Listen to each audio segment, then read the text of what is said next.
BCB দুর্নীতি করতে করতে তাদের মানে অবস্থাটা এমন পর্যায়ে দাঁড়াইছে যে হচ্ছে যে ওই যে আবেদ আলী চাচার মতো টুপ করে ধরা খাই গেছে। আপনি সিলেটের স্টেডিয়াম দেখেন, সেখানে স্কোর বোর্ড হচ্ছে পিছে দিয়ে বাঁশ দিয়ে হচ্ছে দাঁড় করানো। আমরা ক্রিকেট খেলা দেখি, ক্রিকেট আমাদের পছন্দ, ক্রিকেট আমাদের আবেগ, আমরা ক্রিকেটটাকে সাপোর্ট করি, আমরা ক্রিকেটকে ভালোবাসি বলেই ক্রিকেট আজকে আমাদের জাতীয় খেলা হাডুডু হওয়ার পরেও জাতীয় খেলাটা অতটা মানে না জনপ্রিয় নাই বাংলাদেশে, ক্রিকেটটাই সবচেয়ে বেশি জনপ্রিয়।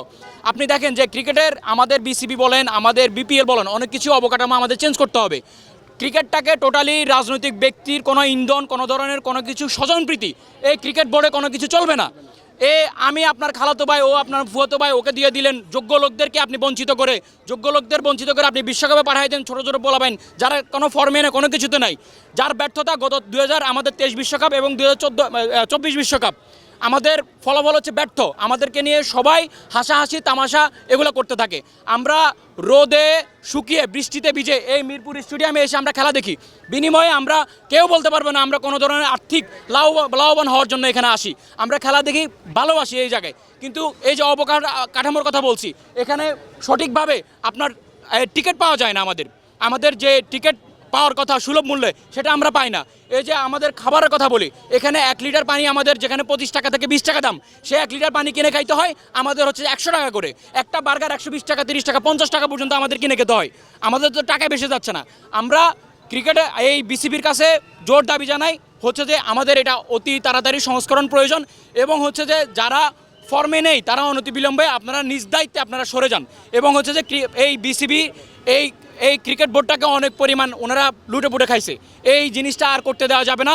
এবং হচ্ছে যে গত 23 বিশ্বকাপের ব্যর্থতা এবং 24 বিশ্বকাপের ব্যর্থতা জনসম্মুখে ওনারা প্রতিবেদন সহকারে এটা আনবেন।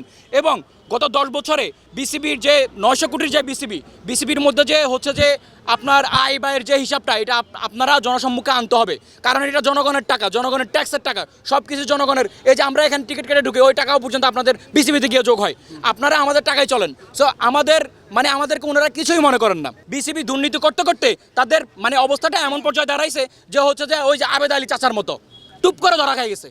টুপ করে এত বছর দুর্নীতি করছে, টুপ করে এসে ধরা খেয়ে গেছে। এখন ওনারা কিছু করতে পারবে না। এখন অনেক হুজুর, অনেক কিছু সংস্করণ করতেছে, যেটা ওনাদের অনেক আগে করা দরকার ছিল। আমাদের যে এখানে দাবিটা ছিল, এটা আসলে শুধু আমার আপনার একার না, এটা আসলে আমাদের 18 কোটি বাঙালিরই আমাদের এই দাবি। পার্সোনালি আমি বলবো, যদি এই জিনিসটাকে আমরা গ্যাদার করতেছি, আমাদের প্রত্যেকটা যত প্লেয়ার আছে সবাইকে আমরা যেন হচ্ছে প্রয়োজন মতো যেন ইনস্ট্রুমেন্ট দেয়, হোক সেটা জিম ইনস্ট্রুমেন্ট, হইতে পারে সেটা প্র্যাকটিস ইনস্ট্রুমেন্ট, বা হইতে পারে এটা কোনো স্পোর্টস রিলেটেড কোনো ইনস্ট্রুমেন্ট। অন্তত এই জিনিসটা যেন তারা যেন অন্তত বলতে না পারে যে আমরা আসলে এই কারণে জানি না ওর সামথিং। প্রত্যেকটা জিনিসেরই আসলে আমাদের ইলাবোরেশন দরকার। আর বিশেষ করে আরেকটা ব্যাপার যে দিকটা খেয়াল রাখতে হবে অবশ্যই, সেটা হচ্ছে আমাদের স্টেডিয়ামের সংস্কার করতে হবে। আপনি সিলেটের স্টেডিয়াম দেখেন, সেখানে স্কোর বোর্ড হচ্ছে পিছে দিয়ে বাঁশ দিয়ে হচ্ছে দাঁড় করানো। এটা ভেরি আনফেয়ার।